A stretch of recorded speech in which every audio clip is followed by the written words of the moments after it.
quel conseil tu donnerais à un jeune qui aimerait entreprendre?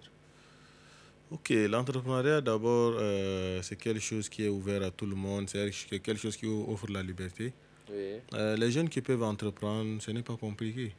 Tout n'est qu'une question de décision. Il n'y a pas une formule ou bien il n'y a pas un profil particulier pour entreprendre. Tout le monde peut entreprendre. Tout jeune qui souhaite entreprendre, il peut le faire. S'il est étudiant ou pas, je pense que tout jeune peut entreprendre. Il suffit qu'il décide de ce qu'il veut faire, tout simplement. ok. Bon, le jeune qui va entreprendre, ça dépend de ses revenus ou bien même un étudiant peut entreprendre. Je pense que toute personne, un étudiant déjà a un revenu parce qu'il a un mandat chaque fin de mois. Mais je pense qu'entreprendre ne nécessite pas forcément des gros moyens ou pas du tout de moyens. Je m'explique. Oui, Aujourd'hui, avec les dropshipping, on n'a pas besoin euh, oui. d'avoir de l'argent pour entreprendre. Mhm, Déjà, on a un téléphone, on a une connexion Internet. mhm. On peut déjà démarrer un business. Aujourd'hui, nous vendons tant de choses. Des jeunes s'approchent de nous, voilà, ils filment nos articles, ils mettent sur Internet. Dès qu'ils ont les clients, soit ils nous passent les numéros, soit ils viennent avec les clients. Et Et puis, puis, c'est comme ça, chacun peut avoir un petit montant de départ. D'abord, moi-même, j'ai commencé avec le dropshipping. Je n'avais ok. aucun stock, je n'avais aucun capital. Grâce à mon téléphone, un ami m'a conseillé de le faire, c'était en 2018. Et je me suis lancé. Donc, avec 0 franc, vous pouvez entreprendre. Ok. Mais maintenant, pour ceux qui ont déjà un capital, ils peuvent également choisir ce qu'ils veulent. Pas forcément un domaine particulier. S'il a un 50 000 et qu'il souhaite entreprendre, soit il vend des fruits, soit il part chercher. Actuellement, c'est la rentrée. Avec 50 000, on a au moins une vingtaine de sacs à dos pour enfants et les gourdes.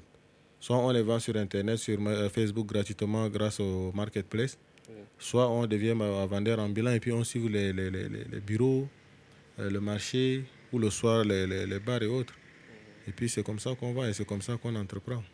Ok. Là, tu as parlé des jeunes qui peuvent entreprendre avec le dropshipping. Mais le dropshipping nécessite un certain coût pour la connexion. Mais il y a de ces jeunes-là, ce n'est pas tous les jeunes qui reçoivent un mandat à la fin du mois.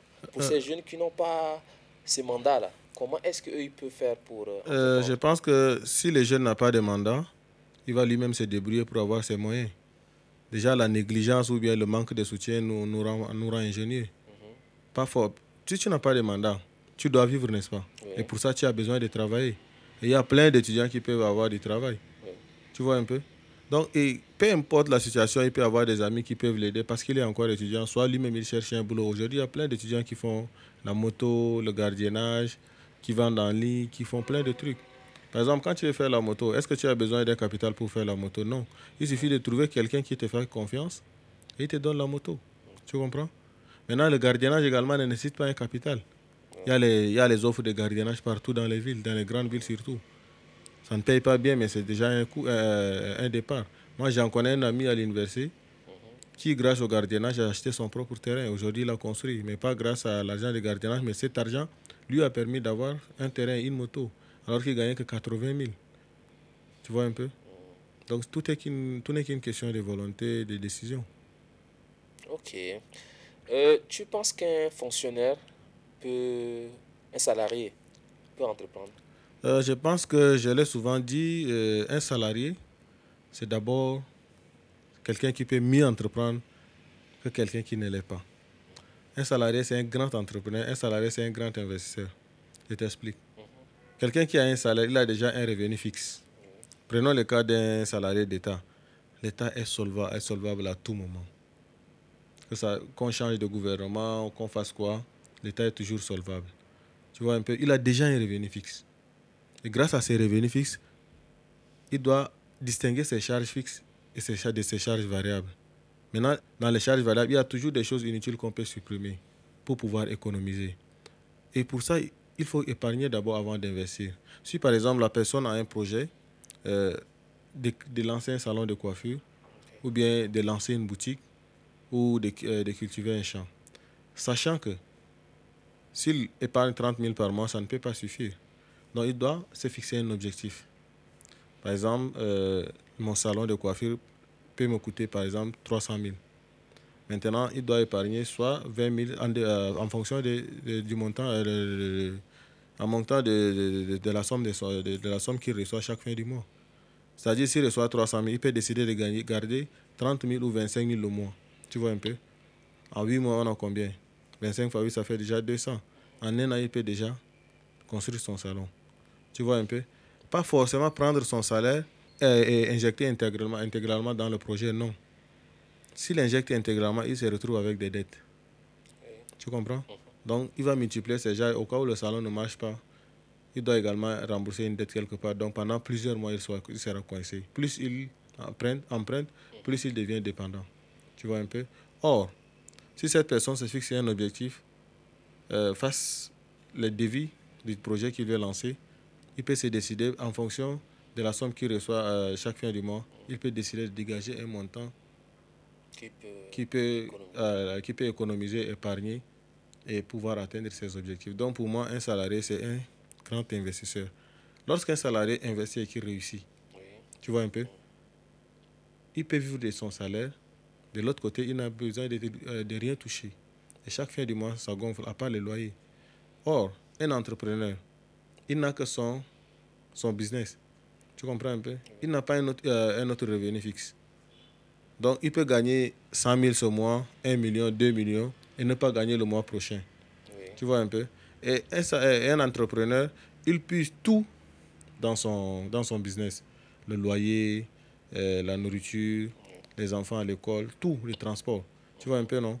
Donc, il n'a pas une autre source de revenus qui peut venir un peu amortir ses charges. Or, le salarié peut amortir toutes ses charges grâce à son salaire. Et l'argent du business, ça ne touche pas. Et plus on ne touche pas, plus ça augmente. Tu vois un peu, c'est pourquoi je dis souvent que les meilleurs salariés, les meilleurs entrepreneurs, c'est un salarié.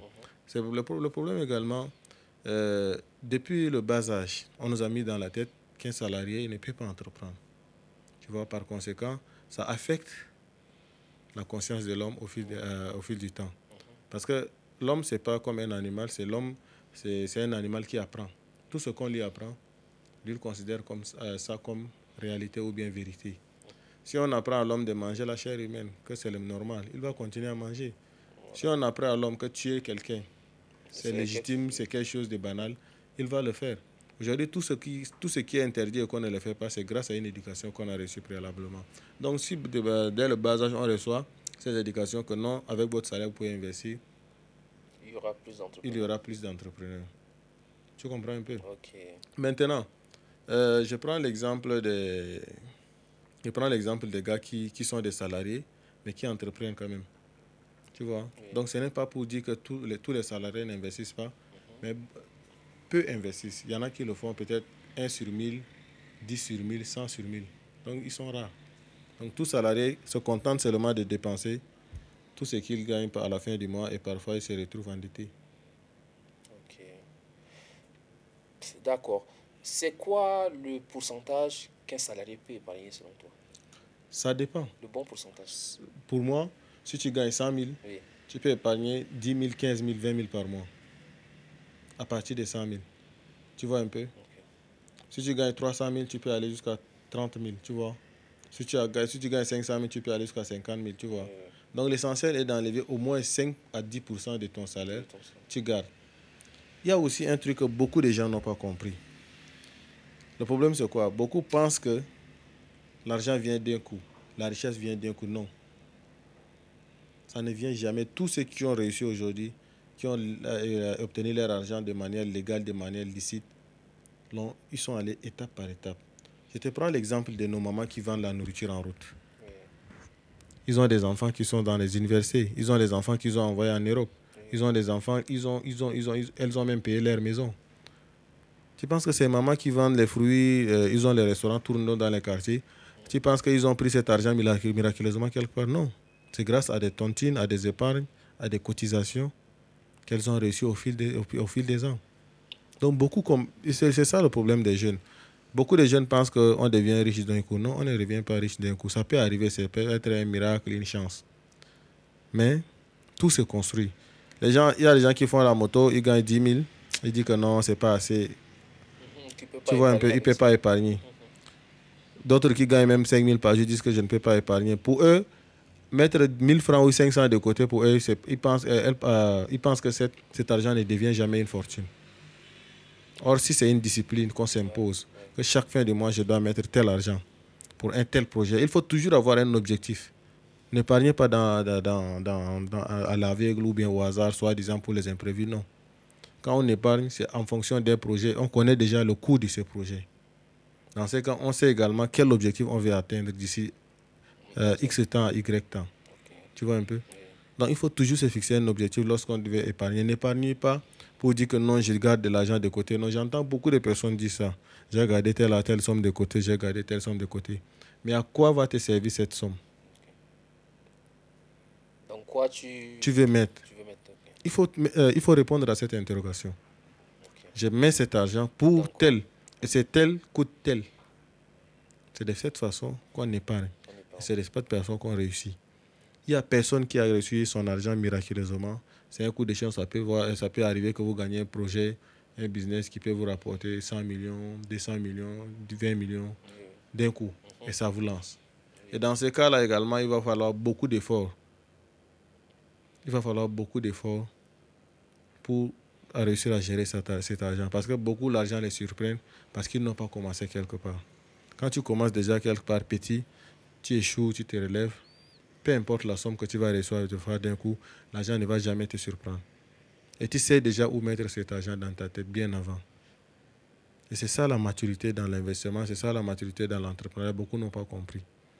Beaucoup l'argent les surprend. Quelqu'un peut commencer à entreprendre en moins d'1 mois, il a déjà beaucoup d'argent, ça le surprend. Rares sont ceux qui restent dans leur train de vie d'avant.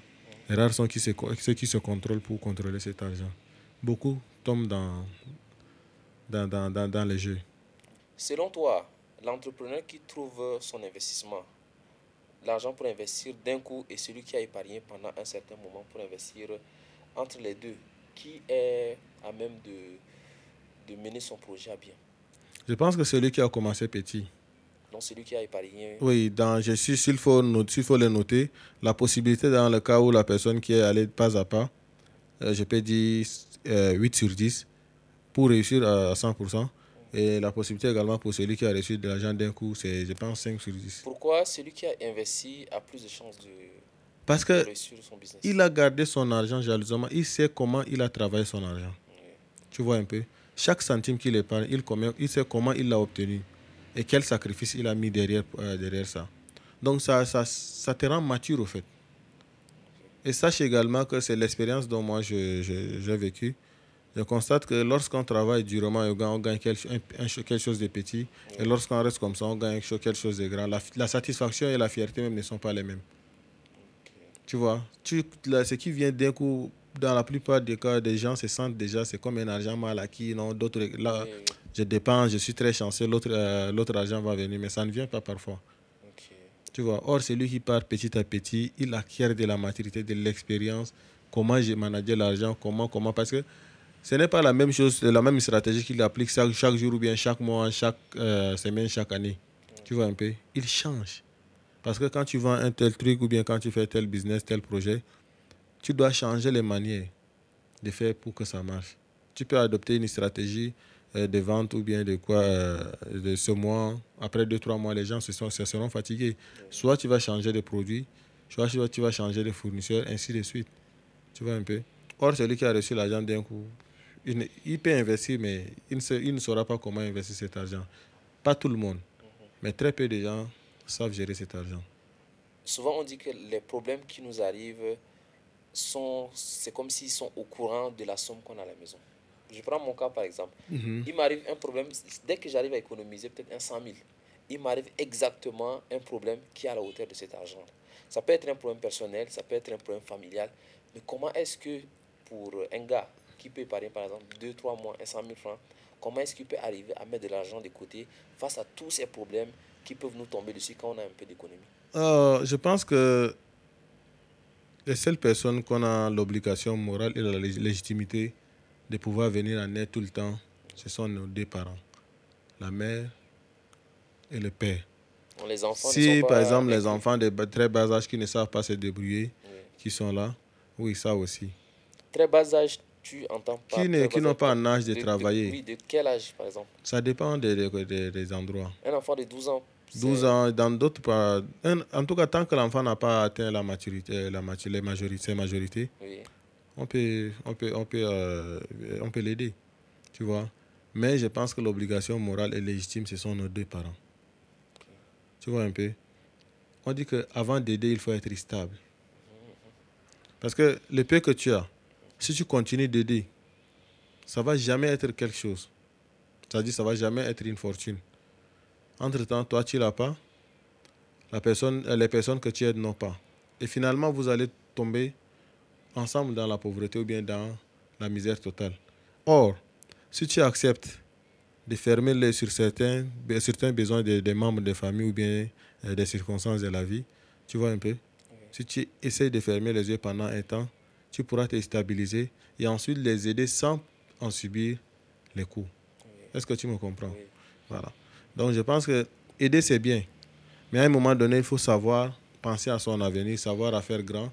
Comme ça, on peut revenir aider tout le monde ou bien lancer même certaines personnes dans la famille, tu vois. Et en ce moment-là, tu as tellement